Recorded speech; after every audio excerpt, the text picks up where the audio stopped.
Oi, pessoal! Tudo bem? Eu sou Carla Vidal, professora de língua portuguesa.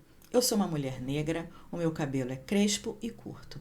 Hoje estou usando uma blusa preta com estampa de folhagens secas. Atrás de mim tem uma parede branca com alguns quadros. Na aula de hoje, trabalharemos construindo hipóteses de leitura. Vem comigo!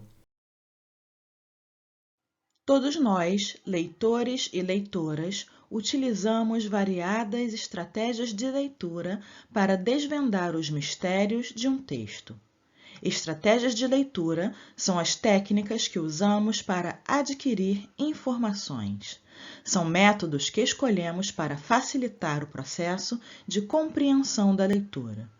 Nós observamos e analisamos a partir dos nossos sentidos, do contexto, do nosso conhecimento de mundo. Na aula de hoje, vamos trabalhar com hipóteses de leitura. Nós começamos processando informações. Antes de iniciar a leitura do texto, fazemos uma leitura prévia de alguns elementos. Antecipando. Contos de Olof, livro de contos, são narrativas curtas. Autora Teresa Cárdenas Angulo. Leitura de imagem. Uma grande ave sobrevoa as montanhas. Ela carrega algo. Será um bastão? O céu e as nuvens estão com uma coloração diferente do habitual, azul e branco. Tudo isso são aspectos em que o leitor se apoia para mobilizar e ativar conhecimentos. Selecionando. Leremos o conto A Ilha dos Velhos. A partir da seleção, vamos levantar hipóteses. Elas poderão ser comprovadas ou não. Vamos pensar sobre questões pertinentes que serão respondidas durante ou após a leitura. Verificando se há interesse nessa leitura. Por que Ilha dos Velhos? Por que viver em uma ilha? Como era essa ilha? A Ilha dos Velhos. A Christian de Córdoba, para Susana e seus 3 netos. Uma vez, Olof sentiu compaixão pelos velhinhos maltratados do mundo e decidiu levá-los consigo. Para isso, criou uma ilha mágica, exuberante, com belíssimas paisagens, lagos transparentes e frondosas árvores frutíferas, peixes, plantas medicinais, dias e noites sem frio nem calor excessivo. Olof sentiu compaixão pelos velhinhos maltratados do mundo e decidiu levá-los consigo. Por isso, Olof criou uma ilha mágica para abrigá-los. A ilha era belíssima e com todos os recursos necessários para que os velhinhos vivessem bem. Sim, essa leitura nos interessa. Você prestou atenção? Utilizamos algumas estratégias antes de iniciar a leitura do conto na íntegra. Esse é um processo tão automático e tão presente em nossas vidas que muitas vezes não percebemos, mas todos nós utilizamos. Estratégias de leitura. Antecipação. O leitor mobiliza, reúne conhecimentos. Seleção. O leitor seleciona aquilo que é de seu interesse. Verificação. O leitor verifica se o conteúdo é pertinente antes de decidir continuar. Decisão tomada. Vamos continuar a leitura do conto A Ilha dos Velhos. Construir hipóteses significa imaginar, supor. Esse processo se dá através de perguntas. Os habitantes da ilha estavam satisfeitos? Como era a vida na ilha? Aqui vocês viverão em paz, disse-lhes depois de reuni-los. Mas se algum dia quiserem voltar àquilo que foram, não os deterei. E com breve gesto desenhou no ar um caminho de nuvens. Por esta passagem retornarão às suas casas, acrescentou e subiu flutuando até desaparecer no brilho do sol. No primeiro dia, os velhos se sentiram aliviados e contentes. Conversaram, cheios de alegria, desfrutaram a comida abundante, passearam sob o rumor suave das árvores e, à meia-noite, cantaram esquecidas melodias de antanho. Depois, dormiram um ao lado do outro, sob a lua e as estrelas. Ao despertar, descobriram com agrado que eram totalmente livres, não havia obrigações a cumprir e podiam falar e fazer o que desejassem, sem medo.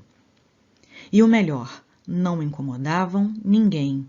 Ninguém se queixava de seus passos lentos, nem zombava de seus cabelos ralos, nem de suas vozes trêmulas. Com tanta liberdade e paz, nenhum dos velhinhos pensava naquilo que ficou para trás. Será? Com certeza, eles decidiram ficar na ilha até o fim dos tempos. Vamos voltar ao texto para verificar as hipóteses. Eram felizes e só deviam viver para eles mesmos. No final do terceiro dia, começaram a falar dos filhos e de suas preocupações. Riram, imaginando como eles estariam mal sem sua presença.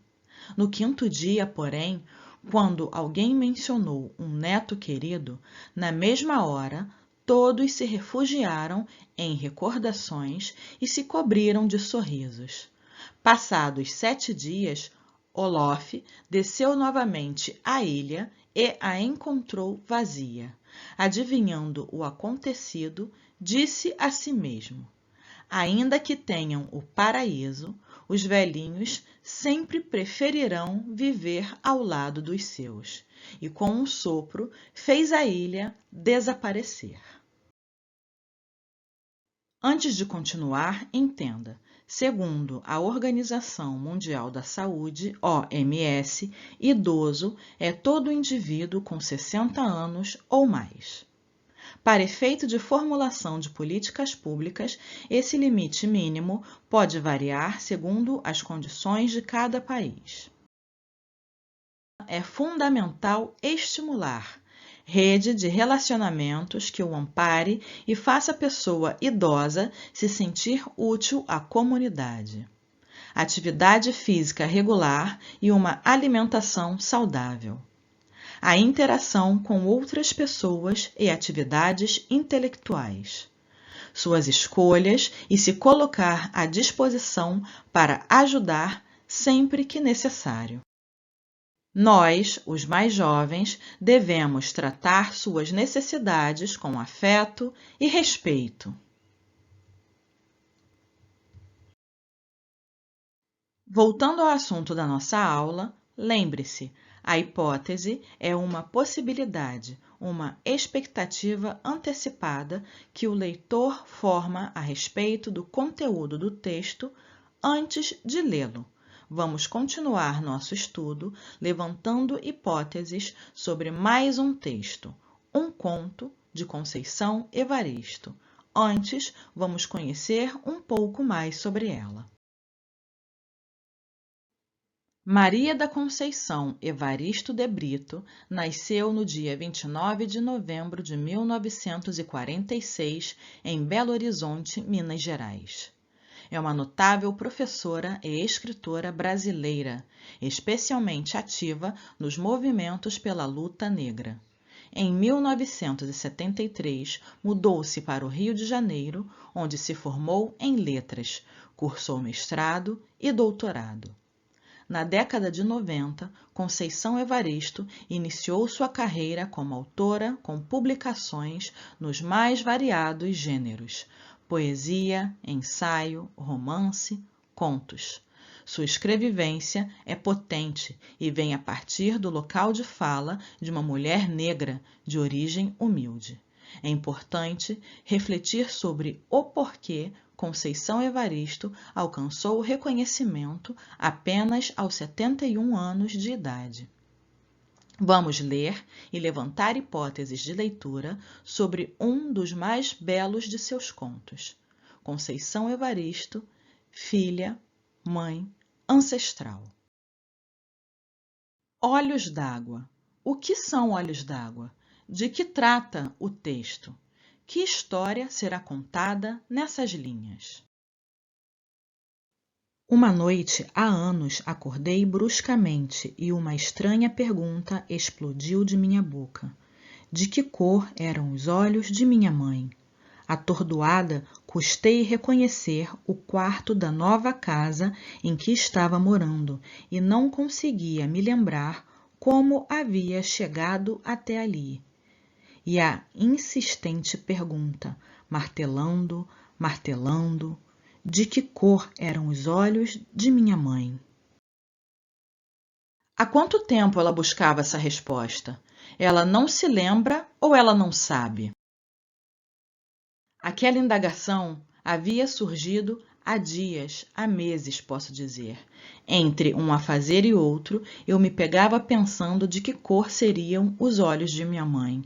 E o que, a princípio, tinha sido um mero pensamento interrogativo, naquela noite se transformou em uma dolorosa pergunta, carregada de um tom acusatório.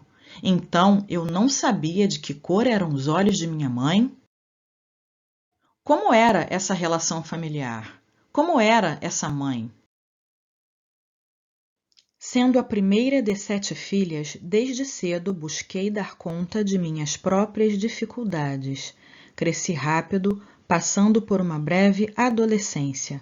Sempre ao lado de minha mãe, aprendi a conhecê-la. Decifrava o seu silêncio nas horas de dificuldades, como também sabia reconhecer seus gestos, prenúncios de possíveis alegrias. Naquele momento, entretanto, me descobria cheia de culpa por não recordar de que cor seriam os seus olhos. Eu achava tudo muito estranho, pois me lembrava nitidamente de vários detalhes do corpo dela, da unha encravada do dedo mindinho do pé esquerdo, da verruga que se perdia no meio da cabeleira, crespa e bela.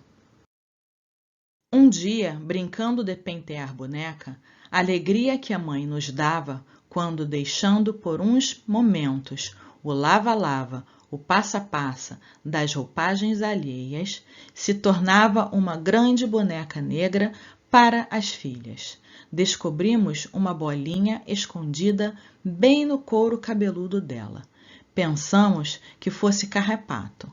A mãe cochilava e uma de minhas irmãs, aflita, querendo livrar a boneca-mãe daquele padecer, puxou rápido o bichinho. A mãe e nós rimos e rimos e rimos do nosso engano. A mãe riu tanto das lágrimas escorrerem. Mas de que cor eram os olhos dela? Essa era a sua hipótese de leitura? É hora de revisar o conteúdo da aula de hoje. Na aula de hoje, vimos que estratégias de leitura são técnicas que usamos para adquirir informações. Trabalhamos com hipóteses de leitura. Compreendemos que a hipótese de leitura é uma possibilidade, é uma expectativa antecipada que o leitor faz a respeito do conteúdo do texto antes de lê-lo. Aprendemos que hipóteses de leitura podem ou não ser confirmadas com a leitura do texto. Se liga no desafio. Continue construindo hipóteses de leitura. Por que Olhos d'Água? Pesquise mais sobre esse conto e a obra como um todo. Então é isso, pessoal. Hoje trabalhamos construindo hipóteses de leitura. Eu espero que você tenha apreciado bastante os textos de hoje. Até a próxima aula. Tchau, tchau!